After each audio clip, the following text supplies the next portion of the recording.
for the Kremlin, this is a disastrous week because they had based their current offensive on the assumption that the aid package wouldn't go through. And the fact that it's gone through also leads to other problems which the Russians will have as Kiev becomes more confident and is able to breathe a bit from the pressure that it's been under since last year, in effect. The most important and immediate things in the package will be artillery shells and air defense ammunition, plus more air defense systems. So the thing that Ukrainians need, I mean, in reality, they need more of everything.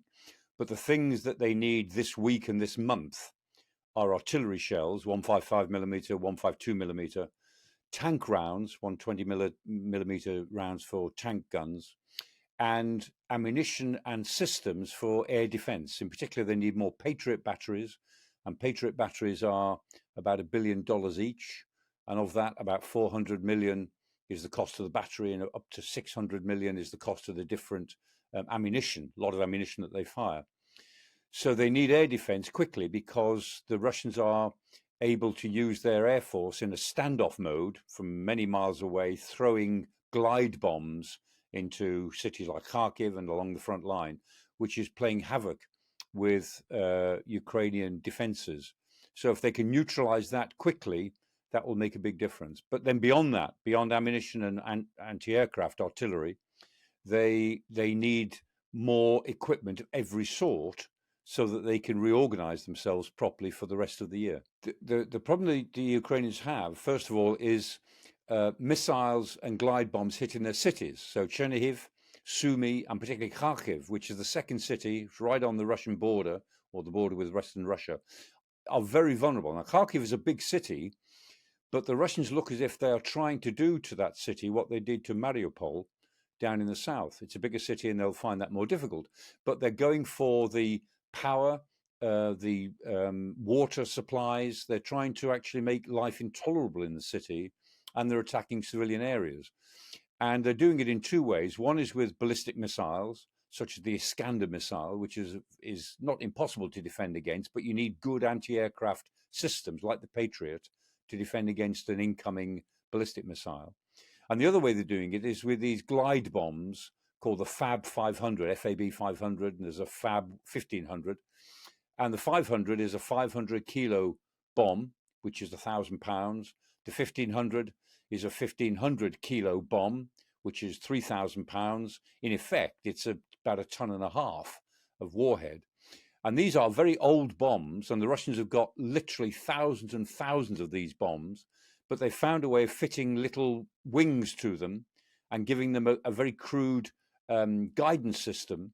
So these bombs can be dropped by aircraft at 30,000 feet, up to 50 or 60 miles behind the front line, and they will glide from that height to their target, and they'll hit their target with enough accuracy, given that they're big bombs. If they're 20 or 30 meters away from the target, they'll still do a lot of damage. And those glide bombs are something that are very difficult to defend against. There's no easy defense against them. The only way that the Ukrainians can do anything about it is to hit the aircraft before they drop them.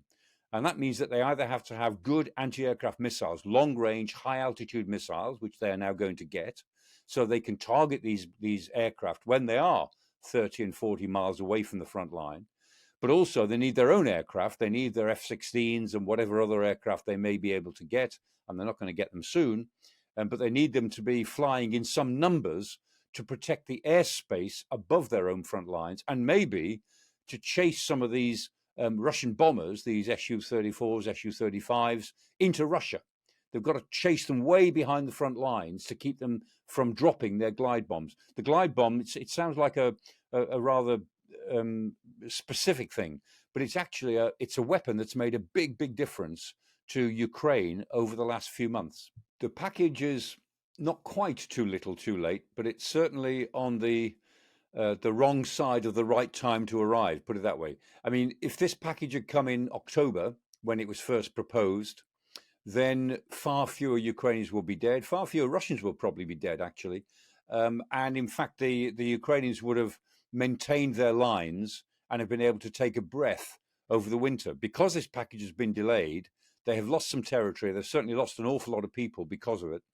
And they're now going to have to try to get back what they've lost in the 6 months it's taken for this package to be agreed. However, the fact that the package has now been agreed is very important to Ukraine. I mean, in these wars, no one thing is a game changer, but in this case, this keeps Ukraine in the war for the rest of this year. It means that Ukraine won't lose the war this year. They won't win it this year either, but they will be able to hold their own. They'll be able to plan for the future, and they'll be able to make it impossible for the Russians to squeeze Ukraine into a political crisis, which is what they were trying to do, a political crisis in Kiev that would remove Zelensky and replace him with somebody who would then do a deal on the basis that the Russians would keep what they've conquered. I mean, this war represents the return of industrial age warfare to Europe. And industrial age warfare is won by the side that can produce more and deploy it onto the battlefields at the right time. Sounds easy to say, but of course it's very hard to do. And since the end of the Cold War, we've run down our defense industries. So did the Russians to some extent. But the Russians have now geared up into a war economy, and we haven't. So we're coming at this, as it were, from behind. But our capacity is much greater than the Russian capacity if we use it properly. So the whole point about industrial age warfare is that you have to be prepared to gear up armaments production, and you have to be prepared to think of ways in which you can deploy what is necessary, because industrial age warfare uses up lots and lots of resources. And we've seen the sort of ammunition usage on the front line in Ukraine. The Ukrainians were firing about 10,000 shells a day at one time, a day. And the Russians were firing almost 20,000 shells a day. So they're getting through 2 and 3 million shells a year. This is what is characteristic of industrial age warfare. It's not pretty. We don't like it, but that is where we are because of what Russia is trying to do to Ukraine and threatening to do to other European powers at some point in the future. I think what the Ukrainians will be able to do is to drive back some of these Russian attacks, because the Russian attacks of recent months have been almost human wave attacks. I mean, the British Ministry of Defence estimates that the Russians are losing 900 men a day, and that's killed and seriously injured. So 900 casualties every day along the front. And they can't afford to keep doing that, and they'll lose more than that when the Ukrainians get more ammunition. The only reason they're only losing 900 is because the Ukrainians simply run out of shells to fire. They're running out of even small arms ammunition in some places. So as the Ukrainians, which they will by the end of this week, start to get more artillery ammunition for sure, then they will be able to push back these reckless Russian attacks. And I think that will be the immediate effect. I think Russian casualties will increase a lot in the next 2 or 3 weeks, and they will lose a lot more of their equipment. So I don't expect the Ukrainians to, as it were, suddenly go onto the offensive, but I think they will stop losing territory in most places. They might still lose Chasiv Yar, which will be a real problem if they do, but we'll see. But if they can hold on where they are now and then gradually push the Russians back, then they will be able to take a breath before the summer and then have some control over the situation.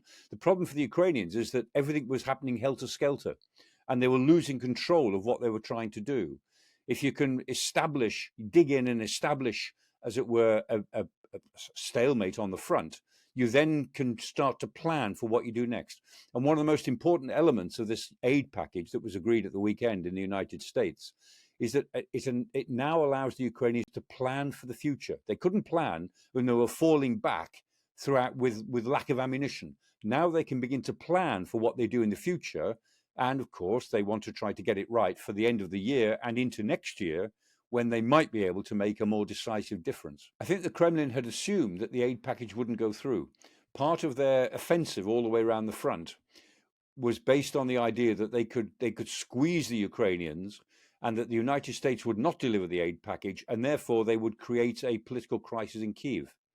The fact that the aid package has been agreed is not only good in military terms on the front line, it's extremely important for Kiev's morale. It's also important for the Europeans, because the Europeans now have to match it. They have to show that they really mean it and get in behind America, which they are beginning to do, or that they're doing to a reasonable extent, but they now need to do it more. And for the Kremlin, this is a disastrous week, because they had based their current offensive on the assumption that the aid package wouldn't go through. And the fact that it's gone through also leads to other problems, which the Russians will have as Kiev becomes more confident and is able to breathe a bit from the pressure that it's been under since last year, in effect.